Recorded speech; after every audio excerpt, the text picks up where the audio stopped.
Joining me now is Vice President J.D. Vance. Vice President Vance, welcome back to Meet the Press. Thank you, Kristen. Great to be with you. Thank you for being here on a monumental Sunday. My first question, Mr. Vice President, is the United States now at war with Iran? No, Kristen, we're not at war with Iran. We're at war with Iran's nuclear program. And let me just say, Kristen, that we're incredibly grateful and proud of the American Air Force pilots who did an incredible job last night. The operation was really extraordinary. These guys flew from Missouri. They didn't land a single time. They dropped 30,000-pound bombs on a target the size of a washing machine and then got back home safely without ever landing in the Middle East or ever stopping other than to briefly refuel. And of course, they did that in the air. So it's really an incredible operation, a testament to the power of American military. And I think what shows what can happen when you have that great American military in the hands of capable presidential leadership. What we did is we destroyed the Iranian nuclear program. I think we set that program back substantially, and we did it without endangering the lives of the American pilots. That's an incredible thing, and I think we all should be proud. Whatever our politics, we should be proud of what these guys accomplished. A very, very high-impact mission under a lot of pressure. Mr. Vice President, let's talk about what happens next. President Trump posted on social media, quote, "Any retaliation by Iran will be met with force greater than what was witnessed tonight." If Iran retaliates against the U.S., as it is threatening, what will the United States response be? Well, Krista, that's ultimately going to be the president's decision. But what we've said to the Iranians is we do not want war with Iran. We actually want peace. But we want peace in the context of them not having a nuclear weapons program. And that's exactly what the president accomplished last night. I really think there are two big questions for the Iranians here. Are they going to attack American troops, or are they going to continue with their nuclear weapons program? And if they leave American troops out of it and they decide to give up their nuclear weapons program once and for all, then I think the president has been very clear. We can have a good relationship with the Iranians. We can have a peaceful situation in that region of the world. We have to step back a little bit, Kristen, and remind ourselves that we negotiated aggressively with the Iranians to try to find a peaceful settlement to this conflict. It was only when the president decided that the Iranians were not negotiating in good faith that he took this action. He didn't take it lightly, but I actually think it provides an opportunity to reset this relationship, reset these negotiations, and get us in a place where Iran can decide not to be a threat to its neighbors, not to be a threat to the United States. And if they're willing to do that, the United States is all ears. Well, let's talk about the possibility of negotiations. I mean, the Iranian foreign minister responded to the strikes this morning saying Israel and the U.S. have, quote, blown up diplomacy. Mr. Vice President, is there any real hope for diplomacy, or is diplomacy dead at this point? Well, I think the foreign minister is exactly wrong. We didn't blow up diplomacy. We only took this action, Kristen, when it was clear, as the president said, that the Iranians were tapping us along. I think it's important for the American people to appreciate here that if you go back to March of this year, we had the entire administration engaged in this diplomatic effort. And frankly, in March of this year, we had some optimism. How do we get from there to now? And the answer is we felt very strongly that the Iranians were stonewalling us. They weren't taking this seriously. They were trying to draw this process out as long as possible so that they could rebuild their nuclear weapons program without the threat of American action. We had a limited window in which we could take out this Fordo nuclear facility in particular. The president decided to take it, but we didn't blow up the diplomacy. The diplomacy never was given a real chance by the Iranians. And our hope, Kristen, as the president said repeatedly, is that this maybe can reset here. The Iranians have a choice. They can go down the path of peace, or they can go down the path of this ridiculous brinksmanship, of funding terrorism, of trying to build a nuclear weapon, and that's just not something the United States can accept. I want to say something, Kristen, just to the Iranian leadership. Look, they have tried to build a nuclear weapons program. That program is now destroyed. They tried to build a conventional missile program to attack neighbors in the region. That missile program has shown to be a failure. They have funded terrorism aggressively in the region, and now most of their terrorism proxies are destroyed. The Iranians are clearly not very good at war. Perhaps they should follow President Trump's lead and give peace a chance. If they're serious about it, I guarantee you the President of the United States is too. So has the administration received any messages from the Iranians since the attack overnight? Well, Kristen, I think as we sit here, it's been about 12 hours since what happened last night.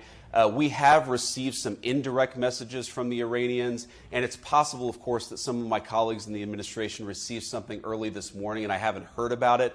But look, our expectation is we're going to learn a lot about what the Iranians want to do, how they want to proceed over the next 24 hours. Again, I just can't be clear enough here. The president has said he wants now to engage in a diplomatic process, but if the Iranians are not going to play ball here, they didn't leave us many options as it pertains to last night, and they won't leave us many options in the future. If Iran disrupts shipping in the Strait of Hormuz, which of course handles about a quarter of the world's oil trade, would that be a red line for the United States, Mr. Vice President? Well, Kristen, I think our biggest red line is the Iranian nuclear weapons program. That is really what the president has said we need to get rid of. But what about the Strait of Hormuz? Steps towards doing that last night. Well, I think that would be suicidal, Kristen, for the Iranians themselves. I mean, their entire economy runs through the Strait of Hormuz. If they want to destroy their own economy and cause disruptions in the world, I think that would be their decision. But why would they do that? I don't think it makes any sense. I don't think that it makes sense for them or for anybody else. What would make sense is for them to come to the negotiating table, to actually give up their nuclear weapons program over the long term. And again, if they're willing to do that, they're going to find a willing partner in the United States of America. Mr. Vice President, when did President Trump exactly make this decision, and did he coordinate with Israel? The president, honestly, Kristen, I don't know that any of us knew exactly when the president made the decision, except for the president himself. But if you back up a little bit, we engaged in this diplomatic process. I think that he decided probably by mid-May that this process was not going anywhere, and so he decided to issue some private ultimatums to the Iranians. And then eventually, of course, we decided to destroy the Fordo nuclear facility and some of these other facilities ourselves. I think one of the things that you saw from the president's team, and I really am proud of all of our guys at the senior team, is an operation of this magnitude, multiple B-2s, 14 30,000-pound bombs, and even an hour after the attack, the entire media, some of our enemies all over the world, they had no idea this was happening. And that's because you had a coherent team that was aligned behind the president's vision. There weren't any leaks. I think that made our troops safer as they carried out this mission. And so it's really a testament to the entire team that we were able to do something like this at this scale without anybody noticing it. But, Mr. Vice President, if I could just try again, can you give me a specific date when President Trump said go? Was it Thursday? Was it yesterday before the B-2s left? When exactly did President Trump give that green light, that go? Well, the final decision, Kristen, of course, is made right before, and I'm talking about minutes before the bombs were dropped. And of course, well, that was last night. And the president made very clear that the purpose here is to eliminate the Iranian nuclear program.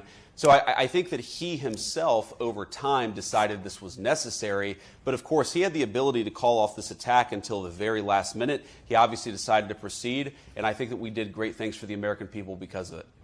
You know, the president says the nuclear enrichment sites were, quote, completely and totally obliterated. There is some question about that, though, this morning.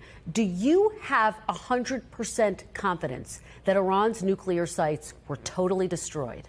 Well, Kristen, I'm not going to get into sensitive intelligence about what we've seen on the ground there in Iran, but we've seen a lot, and I feel very confident that we have substantially delayed their development of a nuclear weapon, and that was the goal of this attack. That's why it was a success. And of course, what happens next, again, Kristen, is up to the Iranians.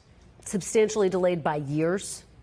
What does substantial Well, again, Kristen, mean? I'm not going to get into sensitive intelligence here, but I think that we have really pushed their program back by a very long time. I think that it's going to be many, many years before the Iranians are able to develop a nuclear weapon. But again, our goal is that they're never able to develop a nuclear weapons program, and that is a conversation that we're going to have with the Iranians and also with our allies in the region. So Iran, again, has said that it would retaliate if the U.S. got involved.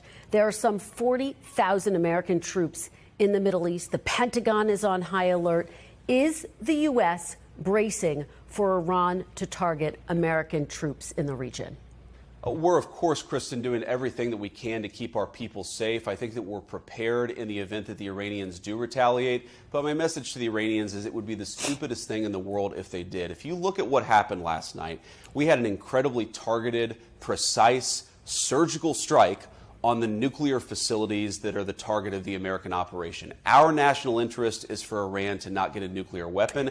Our strikes last night facilitated that national objective. If the Iranians want to enlarge this by attacking American troops, I think that would be a catastrophic mistake. And as the president said last night, the Iranians would be met with then overwhelming force beyond that. So this is a very delicate moment, Kristen. I don't want to pretend that it's not. But I think the Iranians, if they're smart, they're going to have to look in the mirror and say, hey, maybe we're not so good at this war thing. Let's give peace a chance. Let's drop our nuclear weapons program and start to make some smarter decisions. We're, of course, hoping that's exactly what the Iranians do. And I have a number more questions, so I want to keep moving. How concerned is the administration that Iran or Iranian proxies could carry out a terrorist attack inside the United States?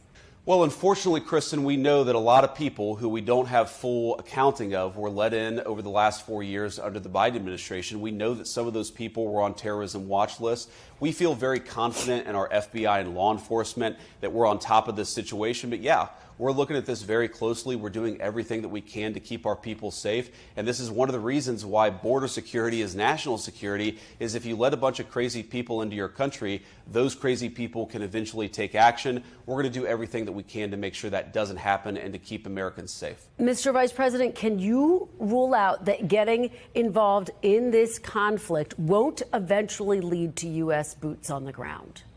Well, the president's been very clear, Kristen. We have no interest in a protracted conflict. We have no interest in boots on the ground.